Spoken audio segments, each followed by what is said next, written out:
DNA sequencing is a technique used to figure out what the order of A's, T's, C's, and G's are in a piece of DNA. So if you have a piece of DNA, we would start with a single-stranded piece of PCR to make a whole bunch of copies of it. And so you've got your piece of DNA here. And you want to know what the order of A's, T's, C's, and G's are. So if you have a test tube, and in that test tube, you put in your DNA, and you put in DNA polymerase. You'd need a primer too. And then you put in a bunch of normal nucleotides, A, T, C, G. What DNA polymerase would do is if that's a T, it would put in A. A C, it would put in a G. If that's a G, it puts in a C. So it would keep adding in nucleotides, and it would copy the original piece of DNA. We also have a special type of nucleotide. So let's take a look at that. So here's your normal nucleotide, deoxynucleotide. So remember, there's the bases. You could have a base A, T, C, or G. This is DNA. Do you remember how you can tell that it's DNA and not RNA? RNA would have an OH. It's DNA because DNA is deoxyribose, right? So the sugar is deoxyribose, meaning it has an OH here, but it doesn't have one here. So the O was removed from this, so it's deoxy. And then remember, we use a nucleotide triphosphate.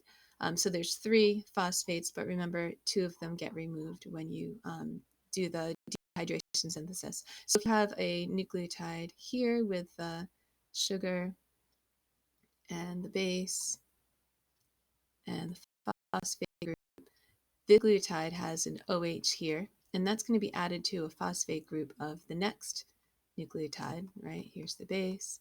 And so you're going to do a dehydration synthesis between the sugar here and the phosphate here.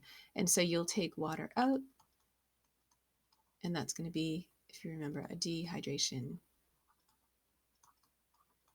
synthesis. So you're always adding the, remember the phosphates have O's hanging off of them, right? So you're always adding, you're always removing water from. So you need the OH right here in order to do that, and you need the phosphate group. So there are these modified nucleotides called dideoxynucleotides. And the only difference, if you look at this structure compared to this structure, the difference is this right here. So instead of deoxy, it's dideoxy. So 2 O's were removed. And so now when you go ahead and add this to the chain, you've got your phosphate and the sugar and your base. And usually there's an OH hanging off here. And so you can combine that with another phosphate and a sugar. And here's the base, right? So they get added in nucleotide by nucleotide to a growing chain. And let's say this one has no OH. Now you can't add anything else in after that. So this type of nucleotide is going to be important for the technique. So here's what happens. You've got a long strand of DNA. And let's say it goes A, C, G, G, T. These are all, the backbone here is the sugar phosphate that I'm drawing here. And then I'm with just the straight line. And then I'm adding in the bases to show you what the bases would be. Of course, these would all be all connected already. Let's see, C, C, A, T. Okay. Then I'm going to get a test tube, and I'm going to put that DNA into the test tube. And I'm going to need DNA polymerase. I'm going to need a primer. Okay.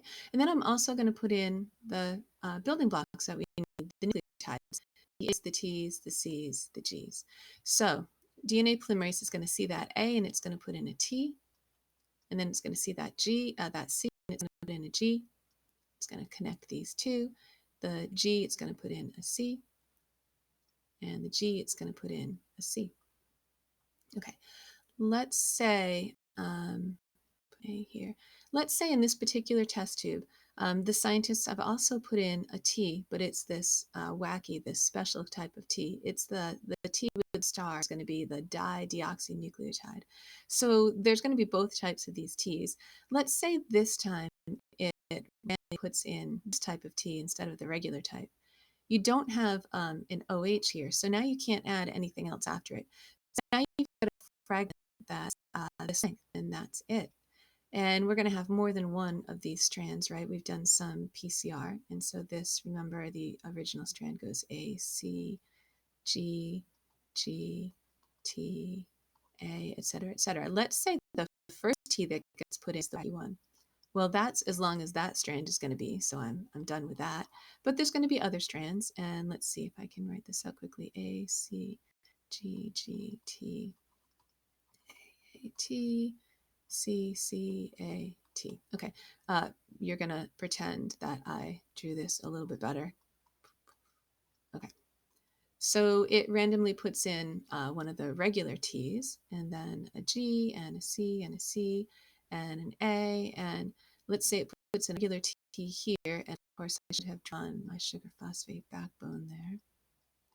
And then instead of a regular T, it's going to put in the wacky T here.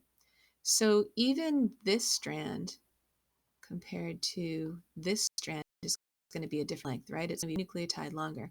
And of course, there's going to be another one. A, C, G, G, T, A, A. Sorry, T, C, C, A, T. Oh, I wish I had drawn it a little bit better like that. But anyway, yada, yada, yada, yada, yada, yada. Okay, so it's going to put in a T. Let's say it puts in a normal T. Right, because there's some of these sitting around, and then it puts in a G, C, C, A. Let's say it puts normal T's in here. And then it puts in the egg, because I only have normal A's, normal B's. That's supposed to be a G. Normal, let's see. Instead of a normal, let's put in the messed up T.